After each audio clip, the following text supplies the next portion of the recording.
지금 배민 클럽이 들어갔을 때 맥시멈 재료 가격이 얼마라고 생각하나요? 35%가 다운이 돼야 됩니다. 매출에. 배달은 이 수익률을 고수하지만 추가적인 것들을 유입을 시켜서 수익률을 끌어올려주는 전략입니다. 다이닝 같은 경우는 그러면 사기꾼들이죠. 결과적으로 뭐죠? 규모를 키워야 됩니다. 개인 매출에 매출을 올려야 살아남습니다. 음식점이 잘 되는 건 레시피 때문이만은 아닙니다. 이거는 직결됩니다. 내가 3천만 원을 팔 수 있느냐 6천만 원을 팔 수 있느냐의 문제이기도 합니다. 프랜차이즈는 그게 첫 번째입니다. 그리고 이제 좋은 프랜차이즈를 만드시려면 대표님 안녕하세요. 안녕하세요. 네, 지난 시간에 요식업 개론 해가지고 10가지 이제 설명해 주신 거 있잖아요. 네. 근데 이제 최근에 배민 개편되면서 수익률이 조금 많이 안 좋아졌잖아요. 네. 네, 그래서 그 수익률을 조금 개선하기 위해서 그때 알려주신 요식업 개론의 첫 번째인 재료 관리는 어떻게 하는 게 조금 좋을지 좀 설명 좀 해주실 수 있나요? 네.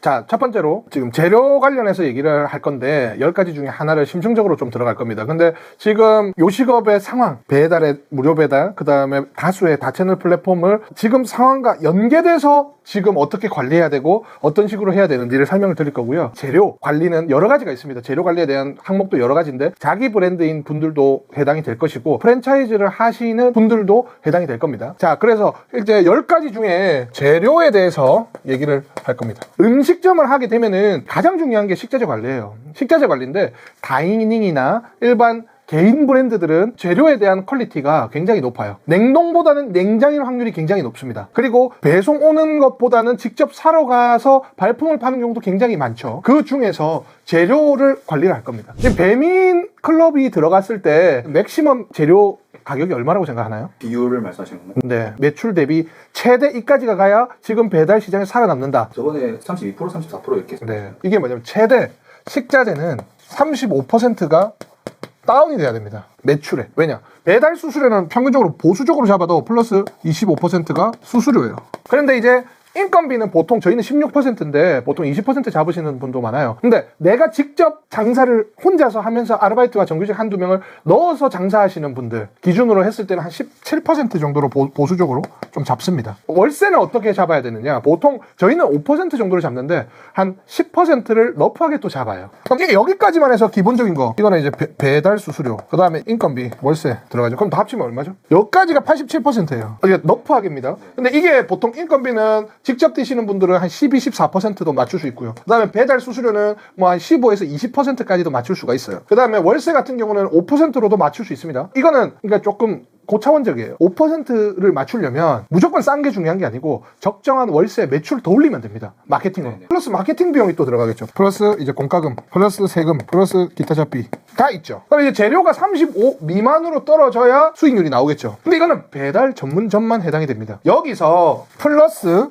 홀, 단체 주문, 자사입. 이건 보너스예요, 보너스. 보너스로 들어가면서 이 퍼센테이지를 최대한 늘려나가는 전략을 해야 됩니다. 그래서 비율을 전체적으로 이쪽으로 포화시키도록 만들어줘야 돼요. 그러면은 자, 여기서 이건 너프한 기준입니다. 이렇게 인건비가 나오면 매출이 13%보다 떨어질 거 아니냐. 5에서 7% 정도 나오지 않느냐. 그것도 아닙니다. 제가 다 채널을 해야 된다고 했잖아요. 그래서 홀, 단체 주문, 자사입으로 이 세 개는 수수료 25%가 깎입니다. 없다고 보면 됩니다. 거기서 배달에 대한 인건비, 월세 세팅값과 여기에 있는 월세 세팅값이 공용으로 들어갑니다. 인건비, 월세, 식자재비 뭐 이런 것들이 다 공용으로 들어가겠죠. 플러스 돼서 계산법이 좀 다릅니다. 배달은 이 수익률을 고수하지만 추가적인 것들을 유입을 시켜서 수익률을 끌어올려주는 전략입니다. 그래서 제가 계속 얘기를 했던 것이 뭐냐면 배달은 이제 고정값이다. 고정값을 하고 나머지 돈은 이쪽으로 투자를 해서 계속 유입을 시키고 그 다음에 마케팅도 그쪽으로 들어가고 계절에 맞춰서 유입을 잘 수단시켜야 된다. 근데 여기서 퍼센테이지를 1, 2% 떨어뜨리고 배달 수수료에서 이건 어차피 수수료라는 개념은 쿠폰이나 뭐 이런 우가클이나 대한 부분이기 때문에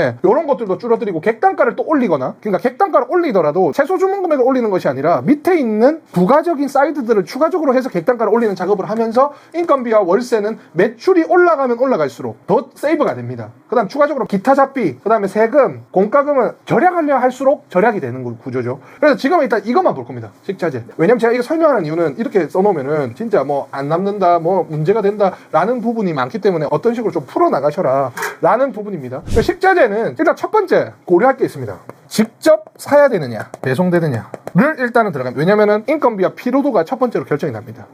두 번째, 어떤 식자재를 쓰느냐. 이거는 35% 식자재 가격에 모두가 포함되어 있는 요소들입니다. 이게 다 돈입니다. 직접 사러 가느냐는 돈이 듭니다. 대형 프랜차이즈는 보통 10%입니다. 보통 물류비가. 그래서 이제 어떤 식자재를 쓰느냐, 그러니까 종목, 예를 들어서 돼지면 국내산을 쓰느냐 수입산을 쓰느냐에 대한 부분입니다. 이거는. 그 다음에 또 뭐가 있겠죠. 식자재를 판단할 때 식자재를 판단해야 되지 않겠습니까? 내가 이거를 쓸 때 수요와 공급에 대한 퍼센테이지가 흔들리지 않느냐. 물가 변동률이 제품이냐, 물가 변동률의 제품이냐. 뭐 신메뉴 만들 때도 그렇습니다. 예를 들어서 내가 르꼴라를 사용해요. 저희는 이번에 신메뉴인데 르꼴라는 채소죠. 여름엔 비싸지죠. 근데 비싸지는데 또 희귀 품목이에요. 엄청 가격이 올라가겠죠. 그렇기 때문에 단기적으로 칠 것이냐 안 칠 것이냐, 이런 것도 선정 기준이 됩니다. 예를 들어서 3월에 원가를 10,000원으로 세팅을 해서 했는데 8월에는 15,000원이 돼버리면 8월에 음식 가격을 올립니까? 힘듭니다. 그렇기 때문에 이거 굉장히 중요합니다. 그 다음에 네 번째, 가공, 비가공. 이것도 큽니다. 가공 제품이냐 비가공 제품이냐. 예를 들어서 저희 햄버거 같은 경우는 고기를 민지로 쳐서 들어오느냐 100g씩, 민지를 100g씩 우리가 맞춰야 되느냐, 고기가 공급이 되면 민지 자체를 우리가 갈아서 만들어서 써야 되느냐에 대한 부분이죠.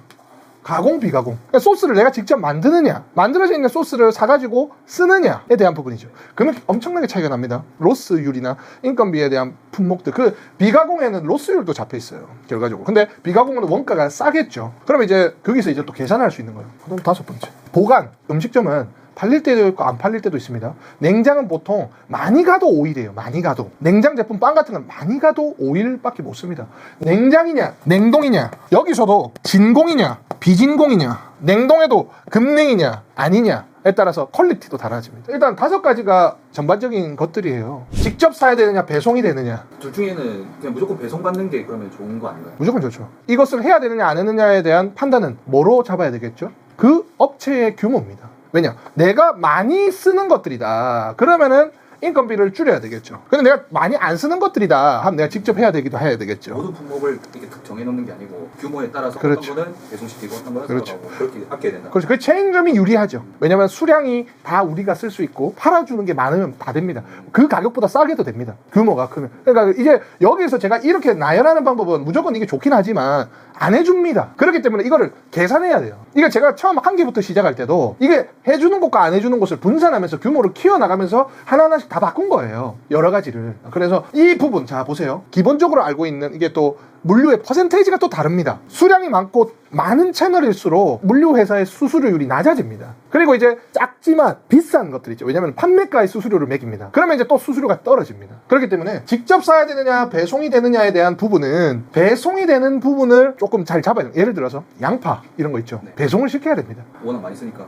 무거워요. 부피도 커요. 양파는 트럭을 싣고 오는 사람들이 많아요. 그 대신 시장 가가지고 도매업자들한테 가가지고 시장에서 사면 싸겠죠. 그런 것들은 뭐 배송으로 시키는 게 낫습니다. 품목마다. 그러니까 내가 이제 자영업을 처음 하시는 분들은 쫙 짜가지고 배송과 비배송에 대한 금액을 나열해서 유리한 것들은 배송, 사는 것들은 사는 거 해가지고 좀 나열해서 그러면 0.5%씩 깎입니다. 35에서. 그게 중요해요. 근데 프랜차이즈는 어쩔 수 없어요. 이제 프랜차이즈도 여러 가지가 있습니다. 모든 제품을 다 사용해라. 그 다음에 사용하지 마라 하는 것이 있는데 이제 저희 같은 경우는 전체 제품을 사서 계속 식재질을 떨어뜨리기 위해서 사용하세요. 그러니까 저희는 4년 동안 계속 떨어뜨렸습니다. 그런데 이제 개인적으로 사면 어떻게 되겠죠? 물량이 커지지 않으니까 다수의 이익에 반해집니다. 그렇기 때문에 그런 경우도 있습니다. 그런 경우도 있고 뭐 사실 업체마다 다릅니다. 근데 이제 개인 기준이면 요것들을 먼저 1번에 제가 좋은 것만 이렇게 배송이 되느냐 좋습니다. 어떤 식자재냐? 그래서 원산지 그런 것들인데 이제 고기류, 생선류 이런 메인류들은 요걸 좀 따집니다.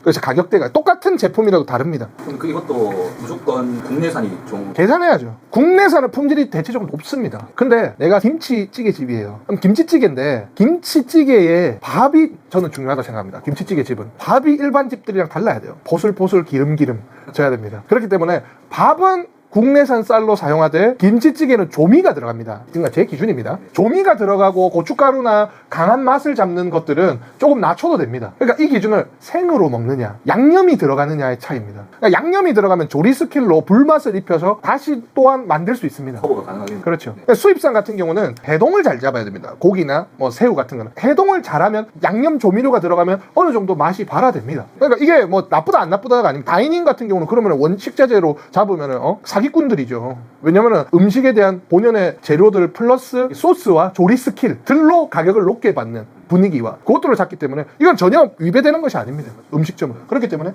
원산지를 잡되 고깃집에서는 고기가 좋아야 되겠죠. 그 대신 타겟팅을 좀 잡아야 되겠죠. 가성비인 삼겹살집이다. 아니면 진짜 가격이 좀 있지만 퀄리티를 잡는 곳이다. 근데 그 안에서도 내가 김치찌개는 수입산을 쓸 수도 있고, 그 다음에 뭐 생고기에는 국내산을 쓸 수도 있고, 그 기준은 내가 맛을 선택하는 기준입니다. 그러니까 계산적입니다. 이 모든 것들이. 운영하는 목적에 따라서 조금 원산지도 선택. 그렇죠. 싸다고 좋은 게 아닙니다. 예를 들어서 내가 김치찌개를 먹으러 가면 열나 맛있는 김치찌개를 먹으러 가는 게 아니지 않습니까? 밥과 김치찌개를 버무려서 입에 딱 넣었을 때 그 포만감과 그 맛을 느끼러 가는 거지 않습니까? 그럼 그걸 잘 풀어야 됩니다. 그 부분은. 그 다음에 수요와 공급 물가 변동률이 제품이냐. 이것들은 예를 들어서 뭐 토마토는 10월 달에 비싸집니다. 뭐 이런 것들입니다. 그렇기 때문에 최대한 원가가 변하지 않는 품목들을 골라서 조리화시켜야 됩니다.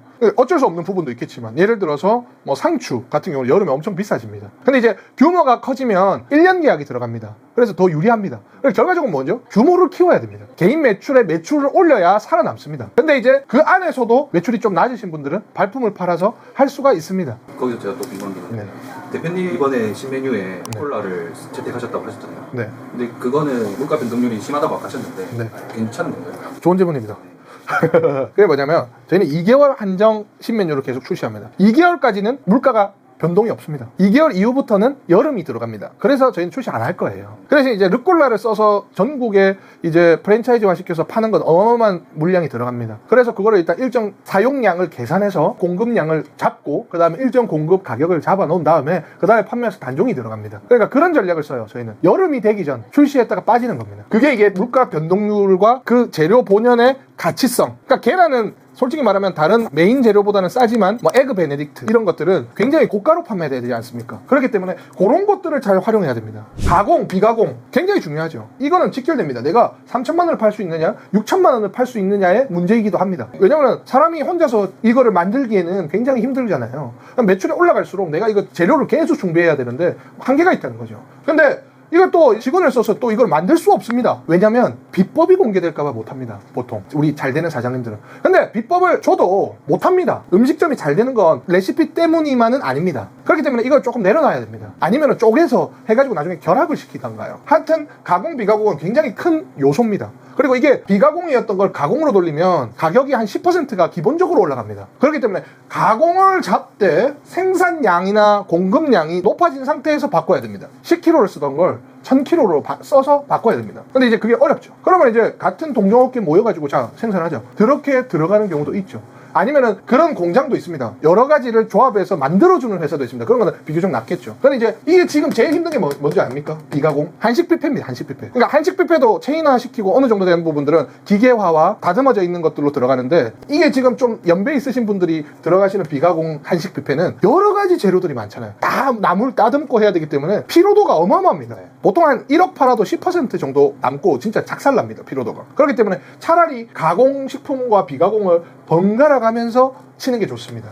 그러면 제가 알기로는 이제 대표님이 그 가게 운영하실 때 그 비가공 재료들 많이 사용하신 걸로 알고 있는데 저는 옛날에 다 비가공이었어요. 네, 그 어떤 것들을 사용했고 어떻게 이렇게 가공으로 이렇게 바꿨는지 좀. 저는 비가공이라는 것은 빵을 커팅하는 것까지입니다. 옛날에 저희 영상 보시면 빵도 다 잘라야 되고 소스도 저희가 다 만들어서 네, 다 만드시더라고요. 들어가고 네. 고기도 직접 이걸 다 쳤습니다. 민지로 들어가. 네. 새우도 뒤에 꼬리 따고 네. 칼까지 다 하나하나씩 다 했습니다. 근데 이제 그거를 이제 수량이 들어가서 이제 새우 같은 경우는 베트남 현지에서 칼 가지고 등도 따고 꼬리도 다 떼서 나오고 네. 그다음에 또 이거를 2kg 단위로 원래 썼는데 그거를 또 이제 나눠서 1kg 단위로 포장을 또 바꾸고 신선하게 하기 위해서 네. 뭐 고기 같은 경우도 원래 이렇게 다 했지만 이제 기계가 압축식으로 다 해줘서 공급이 돼서 해동해서 바로 쓸 수 있게끔 만들고 뭐 그런 것들이 다 이제 만들어졌죠. 소스도 이제 뭐 마요네즈 얼마 해갖고 섞어서 이렇게 했는데 이제 그것들이 이제 유통기한을 늘리면서 가열식품으로 들어가서 지금 쓸 수 있게끔 다 만든 거죠. 그러니까 프랜차이즈 지금 만들려고 하시는 분들도 굉장히 이거 많이 보세요. 프랜차이즈는 그게 첫 번째입니다. 기본이요. 기본이에요. 그리고 이제 그거를 좋은 프랜차이즈를 만드시려면 그런 것들을 하셔서 수량이 많이 되면 거기에서 배분이 일어나야 돼요. 어떤 배분? 점주님들이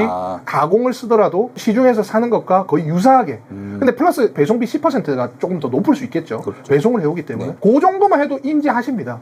근데 폭리를 취해서는 안 되죠. 그렇죠. 그런 부분입니다. 이게 이거 보관 냉장 냉동이냐 진공이냐 비전공이냐 이거는 이제 보관에 대한 로스율입니다. 보관을 하는데 3일에서 5일밖에 못 써. 그러면 버리지. 네. 그러면은 무조건 냉동이 좋은 거 아니에요? 맛이 떨어지죠. 냉동은 맛이 떨어지나요? 냉동고기 먹을래요? 생삼겹살 먹을래요? 냉동고기 먹으세요. 앞으로 생삼겹살이 더 맛있죠. 맛있죠. 근데 요즘에 유행하는 게 뭡니까? 김치 재상이 많이 먹는다 그 뭐죠? 서초갈비. 서초갈비 그 모티브로 한 브랜드가 자주 가거든요 요새. 그게 어떻게 만드는 줄 아십니까? 그 맛있잖아요. 안 먹어봤어요. 먹어보세요. 근데 거기가 네. 그 원형을 만들려면요 삼겹살을 말아야 돼요. 네.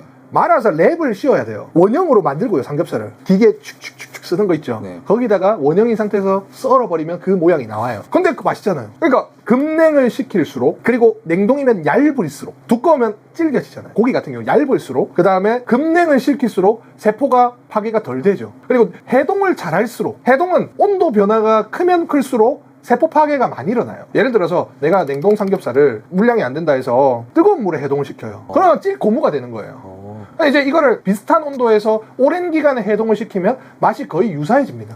그게 대표적인 게 수산물들이에요. 냉동 참치가 해동 잘 시켜야 맛이 진짜 있는 거 아닙니까? 그건 맞죠. 그거랑 똑같습니다. 그렇기 때문에 냉장이냐 냉동이냐, 사실 냉동이 더 편하고요. 냉동을 하게 되면은 해동법과 그 재료를 다시 조리하기 직전에 최고점을 찾아야 됩니다. 그러면 이게 좋죠. 해동인 기술도 같이 들어가죠. 그렇죠. 거기서 플러스 조미료가 들어가 버리면 모릅니다, 솔직히 말하면. 근데 이제 냉동이 아무리 뭘 해도 냉장을 따라가지 못하는 점이 있습니다. 그 야들야들하고 탁 씹으면 육즙이 팡 터지면서 그 부분은. 근데 그런 집은 굉장히 관리가 힘들어요. 이 계산도 계속 해야 되고요. 계속 고기가 냉장으로 유통이 돼야 되고요. 냉장이 왜 힘드냐면 오래 시간을 가지지 못합니다. 그리고 이제 물류업체들도 냉장 회전이 굉장히 냉동보다 까다로워요. 그러니까 단가도 높습니다. 그렇기 때문에 맛있는 집일수록 냉장이 되지만 우리는 다이닝 이런 곳이 아니기 때문에 냉동으로 하되 최고의 퀄리티를 잡는 선에 들어가서 조미와 같이 들어가면서 팔아야죠. 그 다음에 이제 진공 비진공. 냉장 냉동이더라도 진공 비진공에 따라서 또 퀄리티가 달라집니다. 그럼 냉장을 쓰는데 어차피 쓰면은 냉장고에 한 이틀 정도 있잖아요, 최대. 그럼 그거를 냉장고에 있을 때도 퀄리티가 떨어진다. 왜 냉장이 냉장고에 오래있을수록 맛이 없어지는 줄 아십니까? 보통 공기에 닿기 때문이에요. 공기에 오래 닿고 상온에 있을수록 공기와 열이 들어가죠. 그러면 이제 미생물들이나 이런 게 들어가면서 이제 부패되거나 맛이 신선도가 떨어지죠. 근데 이제 진공 비진공은 공기를 없애는 겁니다. 그러니까 공기가 없는 압축으로 들어가는 거죠. 이 상추 같은 경우도 요즘에 막 이거 탁 누르면 이게 공기가 차단이 돼서 그런 거 있잖아요. 네. 그런 것들로 해서 퀄리티를 올립니다. 그럼 제일 좋은 퀄리티는 냉장의 진공 상태의 재료가 제일 높은 퀄리티입니다. 개짱이죠. 그래서 저희 같은 경우는 직접 사야 배송이 되고요. 어떤 식자재를 쓰느냐, 국적 원산지는 바꿔갑니다. 저희는 이쪽이 비싸면 이쪽으로 가요. 그러면 맛은 차이가 없나요? 맛을 맞춰요. 조합으로. 네. 저희가. 그건 기술이죠. 그죠? 수요와 공급, 물가 변동률이 크냐 적으냐. 그건 이제 수량으로 저희가 잡아버립니다. 네. 그 다음에 가공 비가공이냐. 가공을 해서 최대한 인건비나 이런 걸 줄어들죠. 그리고 많이 들어올수록 많이 팔 수도 있어요. 보관이냐 냉장이냐 냉동이냐. 우리 냉동돼 있어요. 진공이냐 비진공이냐. 저희는 반진공입니다. 그런 식으로 해서 저희가 만들어 놨다. 그러니까 그나마 괜찮은 거예요, 저희가. 보통 이 한 5가지 안으로 들어가고 나머지 이것들을 선택해 놓고 이제 독특한 조리 방법들로 조미료들을 써가면서 이제 조리 스킬로 들어갑니다. 네. 그게 뭐냐면 이제 고기를 굽어도 직화에 굽거나 아니면은 스텐 그릴에 굽거나 네네네. 육즙을 가다듬는 조리법을 쓰느냐, 육즙이 빠져도 불맛이 나도록 하느냐, 뭐 그런 것들이 이제 추가적으로 조리 영역에서는 또 이 재료들을 가지고 만드는 거죠. 네. 그게 이제 조리는 다음 시간에 들어갑니다. 그래서 오늘은 재료를 선정하는 기본적인 이 개념, 이거는 뭐 공식은 아닙니다. 제가 생각하고 있는 개념들에 대해서 조금 나열을 했고요. 뭐 여러 가지도 또 더 많습니다. 일단 저는 한 5가지 종류로 선정해서 생각을 하면 될 것 같고, 다음 시간에는 이것들이 선정이 끝났으면 조리를 어떻게 할 것이냐. 조리도 여러 가지가 있습니다.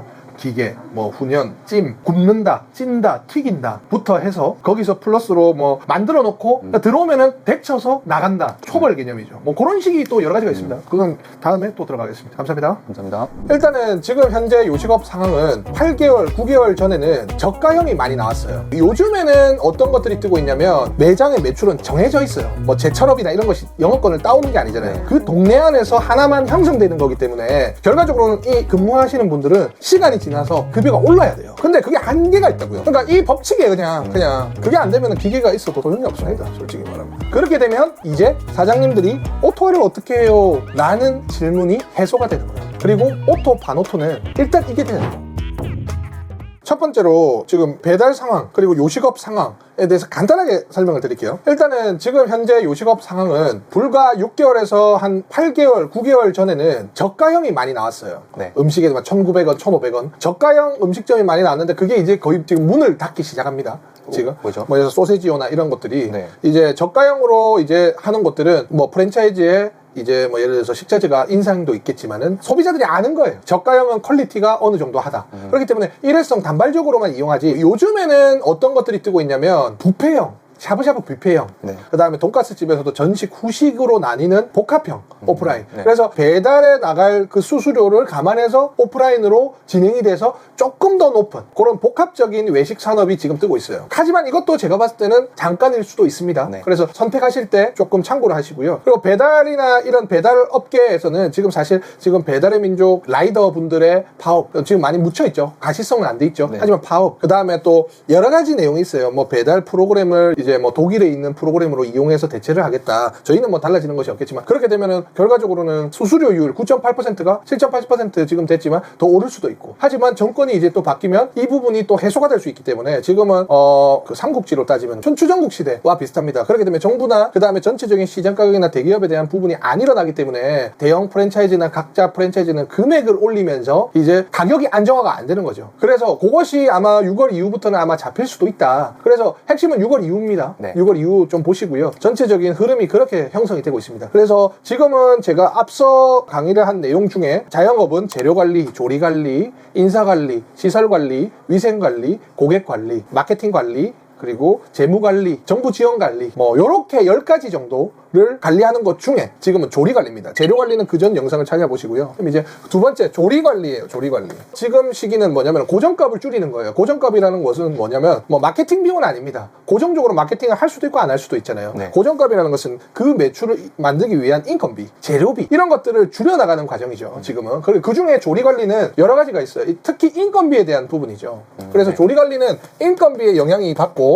그 다음에 이제 음식의 품질, 재료, 코스트에 영향을 받습니다. 네. 왜냐면 조리 과정으로 인해서 사람이 조금 줄어들겠죠. 기술적인 정규직이 아르바이트로 대체가 될 수도 있고요. 그 다음에 음식의 품질, 기계로 규칙적으로 타이머로 뭐 이런 식으로 진행이 되기 때문에 결과적으로는 음식의 품질이 향상될 수 있고요. 네. 속도도 빨라질 수 있습니다. 그렇기 때문에 온기까지 들어갈 수 있습니다. 재료 코스트는 사람이 하다 보면은 이제 숙련도, 비숙련도로 따져서 실패를 하게 되면은 낭비 코스트가 형성이 되죠. 네. 그런 것들을 개선을 할 수 있습니다. 일단은 조리 관리에 대해서 말씀을 드릴 텐데요.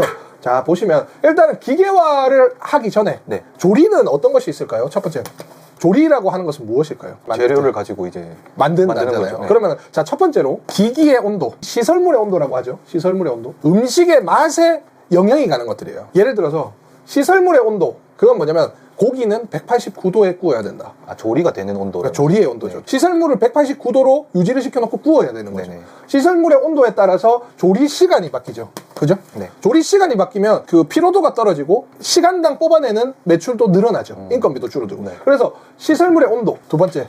조리 시간이 바뀌겠죠. 조리 시간이 더 빠르고 늘어나고에 네. 따라서 음식의 퀄리티도 바뀌는 거죠. 그 다음에 이제 전문 인력, 비전문 인력. 누구나 만들 수 있는 그런 느낌인가요? 그렇죠. 네. 그러니까 짜장면집에서는 주방장이 월급을 엄청 많이 들어갑니다. 일식도. 하지만 조리에 대한 체계와 매뉴얼이 정확하게 나눠주고 쉽게 조리가 되면서 퀄리티가 맞춰지면 비전문성이 들어가기 때문에 결과적으로는 인건비와 그 다음에 누구나 뽑을 수 있기 때문에 네. 이 사장님과 그 조리하시는 분들의 입지가 바뀔 수 있겠죠. 그렇게 되면 전체적인 운영적인 프로세스도 바뀔 수가 있습니다. 네. 이제 로스율도 바뀔 수가 있습니다. 조리를 바꿔서 그렇기 때문에 로스율도 바뀔 수가 있고요.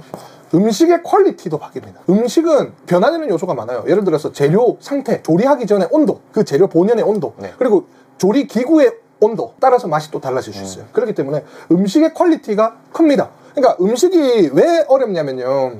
첫 번째, 재료에 따라서 달라집니다. 그 다음에 조리를 할 때 조리 온도에 따라 달라져요. 재료의 온도와 조리의 온도. 완성되고 나서의 시간에 따라서도 달라집니다. 그리고 계절에 따라서도 달라져요. 추울 때 오뎅 국물을 먹는 것과 더울 때 오뎅 국물을 먹는 것은 완전히 다르게 느껴요. 그건 사람의 감정의 요소가 또 들어가는 거죠. 맛의 퀄리티는. 그렇기 때문에 이 음식점을 더 안전하고 장기적으로 운영을 하기 위해서는 변동되는 요소들을 최대한 줄여나가는 것이 가장 중요해요. 그리고 이게 사람이 조리를 할 때는 계속 하나하나씩 교정을 하지 않으면 결과적으로는 다시 돌아갑니다. 그 사람들의 개개인의 네. 내가 예를 들어서 간이 짜게 먹지 않아요. 네. 근데 만들어 놓은 사람이 짜게 먹어요. 네. 그럼 소스를 더 넣겠죠. 네네네. 그러면은 어떻게 되겠죠? 맛이 변하는 거죠. 그렇죠. 그러니까 그런 식으로 소금을 넣는 기계 딱 넣어서 정량이 들어가게끔 만드는 게 이 조리 관리의 핵심이죠. 그렇게 되면 전문성이 떨어져요. 전문성이. 네. 그러니까 햄버거는 비전문적이라도 빠르게 가능한 거죠. 중식과 햄버거를 비교를 할게요. 네. 중식 같은 경우는 불이 굉장히 강해야 돼요. 몇 도에 하느냐에 따라서 굉장히 달라요. 근데 그 몇 도는 사실상 우수한 조리 주방장이 몸으로 습관적으로 하는 것들이죠. 근데 요즘은 조리 자동화가 돼서 네. 웍질을 해주는 조리 기구도 있어요. 네. 그게 이 제가 설명하는 부분이에요. 그렇기 때문에 이 시설물 온도에 대한 부분도 다 기계화가 진행되고 있는 상태다 지금. 네. 그래서 이 조리 관리는 일단은 사장님들이 어떻게 해야 되냐면 이거는 이렇게 구워라, 안 된다, 더 구워라, 이게 아니고요. 네. 벽에다가 A4 용지를 하더라도 다 붙여 놓으세요. 그래서 지금 당장 해야 되는 것들은 시설물을 온도건이 있거든요. 네. 하기 전에는 무조건 세팅하고 구워라. 조리 매뉴얼이 정확하게 있어야 된다는 거예요. 네. 일단 기계화를 하기 전에.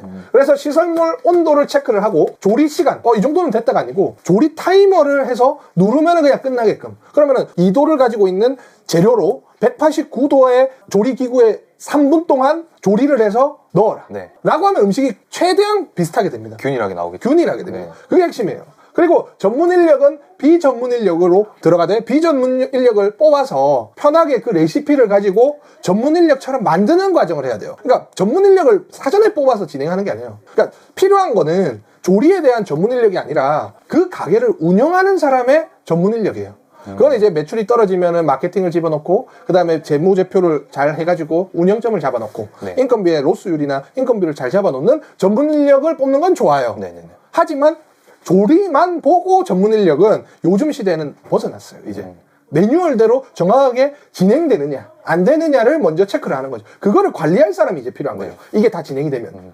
그리고 이제 로스율도 예를 들어서 이런 겁니다. 햄버거 같은 경우는 고기를 구웠을 때 흐트러지는 것들이 있어요. 그런 것들은 전부 한 휴지통에 다 집어넣어라. 그러면은 매일 이렇게 끄집어내면 다른 휴지통에 넣지 않는 한 하루 단위로의 음식물 쓰레기 비용이 나오지 않습니까? 손님이 남기는 것 말고 내가 조리할 때 음식물 쓰레기통 네. 따로 두는 거예요. 그럼 그거를 줄여나가면 재료 로스율은 떨어지는 거예요. 그 무게를 재나요? 그러니까 무게를 재는 게 제일 정확하죠. 그것도 이제 그거를 수치화하는 겁니다. 모든 음식점을 수치화시키는 것이 가장 중요해요. 그러니까 이게 제일 위험해요. 내가 한 3년 했어. 그러면은 굉장히 내 머릿속 안에 많을 거 아니에요. 그게 제일 위험하다고요. 그러니까 그거를 수치화해갖고 적어놓으면 다른 사람들이 비법을 훔쳐갈까 생각을 하는데 그거는 사실상 그거 하나만 해서 훔쳐가서 잘 된 경우는 못 봤습니다. 그거는 여러 가지예요. 저기 마케팅을 하고 사장님들이 이거를 지속적으로 하는 능력들이 전부 다 포함돼서 잘 된 것이지 조리 레시피 이거 하나들로 문제가 되는 건 없습니다. 그리고 맛에 대해서 그 레시피는 그걸 만드는 방법이기 때문에 그것들은 시중에 유튜브에 나오면 다 나옵니다. 그래서 수치화를 먼저 시키고 매뉴얼화를 시켜라. 파워포인트 하나 만드세요. 그래가지고 신규 직원이 오면 그거 보여주세요. 네. 그럼 교육이 더 편합니다. 그러면 교육자는 그것들을 보고 이렇게 해서 숙지를 할 것이고 계속 이제 만드는 과정 안에서 어떻게 됩니까? 쓸데없는 작업이 필요 없어요. 이거 왜 안 했냐, 가르쳐주지 않았느냐 이런 게 적어지죠. 그래서 그런 것들을 조금 하면 나중에 사후 인사관리에도 영향을 끼칠 수 있다. 네. 그러니까 조리라는 것은 결과적으로는 시설물의 온도, 그 다음에 조리 시간 이런 것들 한 묶음이죠. 조리 시간, 시설물의 온도들을 매뉴얼화 시켜 놓는 것이다. 그래야 누구든 와서 이것들을 보고 만들 수 있어야 된다. 네. 신규가 와도. 그래서 전문성을 비전문성으로 만드는 작업이다. 비전문적인 인력을 가지고 운영을 하게끔 만드는 게 핵심 키워드들. 네. 그러면 로스율이 줄어들 거고 음식의 퀄리티와 시간은 더 올라가죠. 네. 이렇게 되면 이제 조리 시스템이 완성이 되는 거예요. 네. 그래서 이런 것들을 잘 하시는 분들은 장사를 하실 때 체인점으로도 만들 수가 있습니다. 왜냐? 이미 내가 없어도 내 매장은 조리가 되기 때문에. 그러면은 체인 가맹 점주님을 모집했을 때 이미 가맹 점주님들이 알아서 조리가 될 수 있는 거예요. 네. 거기까지 심화로 가능합니다. 이것들이. 그렇기 때문에 이거는 꼭 지켜줘야 돼요. 시스템 구축이 제일 먼저 돼야 되겠네요. 그렇죠. 네. 그러니까 일단은 제가 기본적으로 한 것이고 근데 요즘 트렌드에 맞춰서 제가 추가적으로 설명을 해드리자면 네네. 매뉴얼이 다 돼 있잖아요. 네. 그러면 이런 거예요. 빵을 철판에 굽는데 1분 30초 굽고 뒤집어서 3분을 굽어요. 근데 이제는 이것들을 이미 다 했기 때문에 잘 나가는 사람들은 이제는 기계화가 들어요. 기계화. 제가 말했죠. 웍을 사람이 이렇게 하는데 웍을 이렇게 해주는 기계를 도입해요. 그러면은 전문성 인력을 비전문력 인원으로 대체할 수 있겠죠. 네. 그리고 그 안에 기계를 세팅을 하는 거예요. 네. 그러니까 사람한테 집어넣어야 되는 레시피와 조리법을 기계에 집어넣어서 더 한층 더 내리는 거죠. 지금은 다 그렇게 돼 있습니다. 예를 들어서 웍질, 그 다음에 삼겹살 굽는, 그러니까 보통 지금 가서 구워주잖아요. 네. 사람이. 네네네. 그 사람마다 다른데 구워주는 거는 내 고기를 최대한 맛있게 먹게 하기 위해서 구워주는 거잖아요. 네. 귀찮은 것도 있지만. 근데 이제 이거를 메인 주방 안에서 구워주는 거예요. 예를 들어서 이렇게 한번 누르면은 190도에서 뭐 3분 동안 양면으로 그릴을 해서 바로 초벌이 돼서 바로 나가서 마지막에 테이블에 철판에다가 넣어서 10%만 익혀가지고 바로 먹을 수 있게끔 선호도에 맞춰서 네네네. 그렇게 만드는 게 지금 트렌드예요. 이미 트렌드가 되어 있지만 여기서 추가적인 트렌드는 이 자체도 기계가 한다. 그러니까 AI 로봇이 한다가 요즘의 트렌드죠. 그러니까 이 기계화 트렌드는 보통 공장으로 만드는 거죠. 공장. 그러니까 공장으로 만드는 게 옛날에 대형 공장 시설에서는 됐지만 이제는 소형 가게에도 쓸 수 있게끔 다 만들고 있어요. 그래서 예를 들어서 내가 파스타집이다. 그러면 웍질을 하는 기계를 알아보고 뭐 아니면 통돌이로 들어가는 기계를 알아보고 그 다음에 토마토를 다 손으로 자르는 사람은 아니면 수동화로 이렇게 미는 사람은 자동으로 밀어주는 기계가 있어요. 그러니까 모터가 달린 게 있어야 돼요. 네. 시간을 넣어서 진행하는 게 기계를 대체하고 있죠. 지금은. 네네. 그게 인건비를 이제 아끼는 거죠. 인건비를 아끼고 퀄리티를 유지하는 거죠. 훨씬 정교해지겠네요. 훨씬 더 정교해지고 네. 편해지죠. 그리고 사람 간에 다툼이 없고요. 보통 이 요식업 같은 경우는 이런 부분이 있습니다. 사실 뭐 비용도 비용이지만 운영하시는 사람들이 시간이 지날수록 힘들어져요. 그리고 이 매장 하나가 형성이 되면 매장의 매출은 정해져 있어요. 왜냐면 영업을 해서 뭐 제철업이나 이런 것이 영업권을 따오는 게 아니잖아요. 네. 그 동네 안에서 하나만 형성되는 거기 때문에 결과적으로는 이 근무하시는 분들은 시간이 지나서 급여가 올라야 돼요. 네. 근데 그게 한계가 있다고요. 그러면 매장을 하나 더 열어서 복합적으로 해서 그 수익금을 나눠줘야 되는 구조인데 사실 그렇지 못하잖아요, 보통. 네. 그렇기 때문에 기계를 써서 더 편하게 만들어준다. 네. 그게 지금 핵심이죠. 네. 보통 그럼 기계 가격대는 어느 정도로 맞추는 게 좋을까요? 그러니까 이제 기계마다 다 달라요. 네. 보통 웍 기계는 한 200에서 한 350 정도죠. 그럼 보통 1인 평균 인건비라고 근데 그렇다고 사람이 안 들어가는 건 아니죠. 사람이 버튼을 누르고 다 된 거를 남는 거예요. 그러니까 이거예요. 로봇 청소기가 있어요. 네. 로봇 청소기가 있다고 청소를 안 하나요? 사람이 필요 없나요? 아니죠, 필요하죠. 사람이 움직이는 횟수가 줄어들잖아요. 네네네. 자투리도 조금씩 봐야 될 것이고 로봇 청소기에 들어있는 휴지통도 비워야 될 것이고 오염물도 바꿔 나가야 되잖아요. 맞아요. 그 작업이 필요한 거죠. 네. 근데 매일 청소할 필요는 없죠. 적어졌죠. 네. 그러니까 그거로 인해서 기계화죠. 그러니까 0.5인분이 빠진다는 생각을 하시면 돼요. 네. 기계화는 곧. 근데 그 0.5인분도 기계화를 없앤 것이 AI다. AI 그러니까 예를 들어서 요즘에 지금 편의점 가면은 자동화 라면 구조 있죠. 로봇팔이 이렇게 해서 저 네. 커피 이렇게 로봇이 만들어주는 거 있죠. 네네. 그게 지금 거의 최신 세대예요. 근데 그것은 사실 금액이 엄청 많이 들어가죠. 그리고 아직 상용화까지는 조금 걸리지 않나요, 그런 거는? 상용화가 되더라도 그것은 매출이 어느 정도 고액 수준, 제가 환산했을 때는 최소 7천만 원 이상이 나오는, 꾸준하게 7천만 원이 나오는 매장에 한해서예요. 왜냐면 7천만 원이 넘어가면 정규직이 무조건 있어야 되고 3명 이상은 있어야 돼요. 거기서 아르바이트로 충당을 하면서 인건비를 만드는데 네. 거기서 3명, 4명의 정규직을 2명 그리고 아르바이트로 만드는 작업으로서 이 기계들이 필요한 것이지 이것을 넣는다 해서 다 하는 것은 아니에요. 근데 3천에서 5천 사이의 매장들은 이 기계를 넣어서 편해지는 거예요. 정규직 네네. 2명 가지고 있어서 해야 될 거를 1명과 아르바이트로 진행한다. 그러면 1명이 줄어들기 때문에 200만 원이 줄어든다. 200에 300이 줄어든다. 네. 그럼 기계로 들어가는 거죠. 하지만 2천에서 3천만 원대는 사실 내 피로도를 줄이는 거예요. 인건비를 줄이는 것이 아니에요. 이거는 결과적으로는 조리 관리는 지금은 제가 자꾸 기계화, 매뉴얼화로 제가 설명을 드렸지만 요소들은 이렇습니다. 근데 결과적으로는 지금 이 트렌드로 들어가고 이 트렌드 로봇팔 개념으로 들어가기 때문에 이게 더 중요하다. 지금은 그러면 대표님은 도입할 기계화 지금 저희는 하고 있어요. 이제 AI화는 안 되지만 네. 지금 기계화로 해서 벌써 양파를 기계로 썰어주는 것. 네. 양파를 까는 기계도 있거든요. 한 50만 원 주면 하거든요. 네. 그것도 이제 저희는 이제 소형 평수기 때문에 그걸 넣기는 좀 그렇고, 그 다음에 이제 양면 그릴, 그 다음에 새우를 볶아주는 그릴, 이런 것들을 이제 지금 이제 다 세팅해서 진행하고 있죠. 자동화로 들어가죠. 그러면은 이제 인건비가 굉장히 낮아질 수 있죠. 그렇게 되면 개설비는 올라가는 거 아닌가요? 개설비가 올라가겠죠. 네. 개설비 올라가 대신 인건비가 그러니까 개설비는 올라가는데 관리비는 떨어지는 거죠. 그러니까 이거는 반비례의 법칙이기 때문에 개설비가 그대로고 그 시설이 들어가면 본사가 수익이 낮거나 아니면은 그 거래업체가 돈을 못 벌겠죠. 그렇죠. 네. 그렇기 때문에 그 밸런스를 잘 맞춰야 됩니다. 그 부분에 대해서. 이거는 이제 사실상 사람들이 더 오래 일을 할 수 있게 만드는 것. 왜냐면은 힘들면은 음식점은 금방 그만두거든요. 네네네. 그래서 더 오래 일을 할 수 있게끔 만드는 것이 있고, 그 다음에 음식이 균일하게 나가는 것. 네. 그다음 조리 시간이 단축이 되잖아요. 네. 무조건 단축돼요. 그렇기 때문에 조리 시간이 단축되는 것, 즉 음식 퀄리티가 높아지는 것. 그 다음에 네 번째로는 로스율 또한 줄어드는 것. 이 핵심이죠. 이 네 가지가 다 잡히는 거죠. 이 기계화로 인해서. 그럼 결과적으로 기계화를 하기 전에 알아야 되는 것들은 이거예요. 이거 5가지.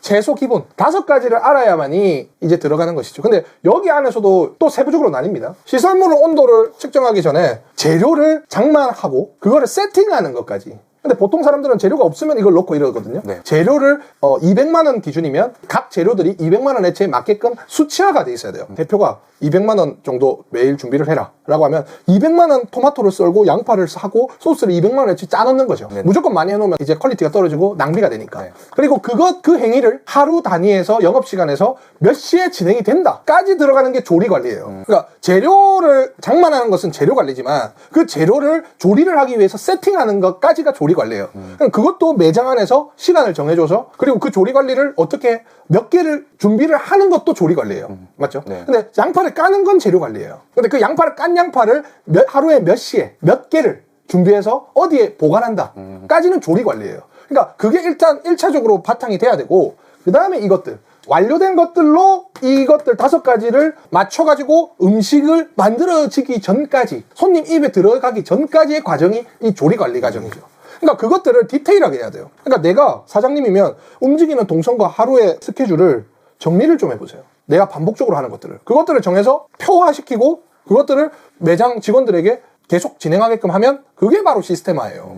동선 얘기가 나와서 그런데 그 동선도 그때 중요하다고 하셨잖아요. 그렇죠. 네. 이건 이제 근본적인 부분들이고 네. 동선을 좀 동선에 대한 부분은 네. 정확해요. 동선은 딴 거 볼 필요 없어요. 다리를 보면 돼요.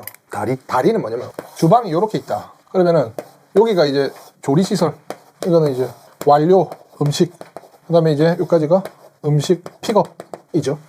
보시면 조리시설과 조리를 다 하면 완료 음식을 놔두고 완료 음식을 플레이팅하거나 포장을 하고 네. 그 포장을 음식 픽업까지 가는 주방에 대한 동선이 있을 거예요. 네. 추가적으로 음식을 저장고가 있겠죠. 이 저장고는 재고, 이거는 예를 들어서 당일 쓸 재료들로 크게 나뉘어요. 네. 음식이 들어오면 저장고에 놔두고 네. 이 저장고에 있는 것들은 장만을 하거나 세팅을 해서 바로 쓰는 공간에 뭐 여기가 될 수 있고 여기가 될 수도 있겠죠.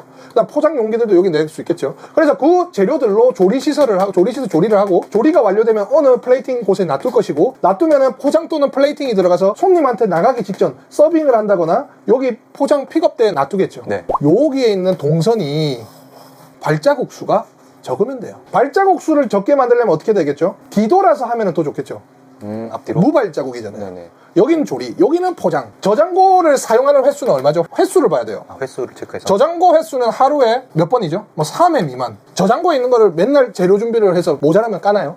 예상을 해갖고 하잖아요. 3회, 하루에 이용이 3회 이하예요. 그럼 이거는 장만을 하는 재료들은 언제 쓰나요, 보통? 사용하는 것들은 뭐 다수죠, 다수. 이것도 다수죠, 조리시설. 들어오면 계속 해야 되니까. 네. 그럼 이게 완료 음식 때 이것도 다수죠. 네. 나갈 때니까. 이것도 다수죠. 그럼 이것들은 발자국을 최대한 멀게 배치를 하고. 뭐 구석이나 이쪽으로 배치하고. 그렇죠. 요것과 요거는 가까워야 되겠죠. 그냥 요것과 요거는 또 가까워야 되겠죠. 음식이 완료되고 패킹하기 전까지는 또 가까워야 빠르잖아요. 네. 사람이 이렇게 5발 가는 것보다 손만 뻗으면 되는 게 좋잖아요. 그리고 여기랑 여기랑 또 가까워야 되겠죠. 네. 여기랑 여기랑 가까울 필요 없겠죠.